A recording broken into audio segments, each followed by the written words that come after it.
Konni medical കോളേജിൽ രക്തദാന സേന സജ്ജമാക്കി NGO യൂണിയൻ. ജില്ലയിലെ മുഴുവൻ NGO യൂണിയൻ അംഗങ്ങളെയും രക്തദാന സേനയിൽ ഉൾപ്പെടുത്തും.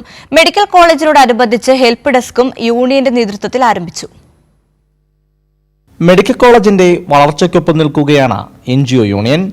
രക്തദാതാക്കളെ തേടിയുള്ള കൂട്ടിരിപ്പുകാരുടെ അലച്ചിലിന് അവസാനമാകുകയാണ്. NGO യൂണിയൻ അംഗങ്ങൾ രക്തം ദാനം ചെയ്യാൻ റെഡിയാണ്.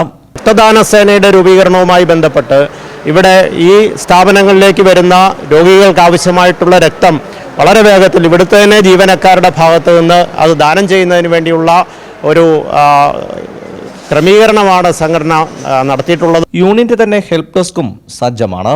കേരള NGO യൂണിയൻ സംസ്ഥാന കമ്മിറ്റിയുടെ തീരുമാനപ്രകാരം സംസ്ഥാനത്തെ എല്ലാ ജില്ലകളിലും പ്രധാനപ്പെട്ട ആരോഗ്യ സ്ഥാപനങ്ങളുമായി ബന്ധപ്പെട്ട് ഹെൽപ്പ് ഡെസ്കുകൾ ആരംഭിക്കണമെന്ന് തീരുമാനിച്ചിരുന്നു. ഹെൽപ്പ് ഡെസ്കിൻ്റെ ഭാഗമായി ഇവിടുത്തെ ഡ്യൂട്ടി ടൈം കഴിഞ്ഞതിന് ശേഷം ഇവിടുത്തെ തന്നെ ജീവനക്കാരെ നിയോഗിച്ചുകൊണ്ട് ആരംഭിച്ചിട്ടുള്ള ഹെൽപ്പ് ഡെസ്കിലുള്ള നമ്മുടെ പ്രവർത്തകർ ഈ രോഗികൾക്ക് ആവശ്യമായ സഹായം അവർക്ക് വേണ്ട ഡയറക്ഷനുകൾ നൽകിക്കൊണ്ട് രോഗികൾക്ക് മെച്ചപ്പെട്ട സേവനം വളരെ കുറഞ്ഞ സമയത്തിനുള്ളിൽ ഇവിടെ ലഭിക്കുന്നതിനാവശ്യമായ ഒരു സഹായം നൽകുക എന്നുള്ളതാണ്. ഹെൽപ്പ് ഡെസ്കിന്റെയും രക്തദാന സേനയുടെയും ഉദ്ഘാടനം കോന്നി MLA K. ജിനീഷ് കുമാർ നിർവഹിച്ചു.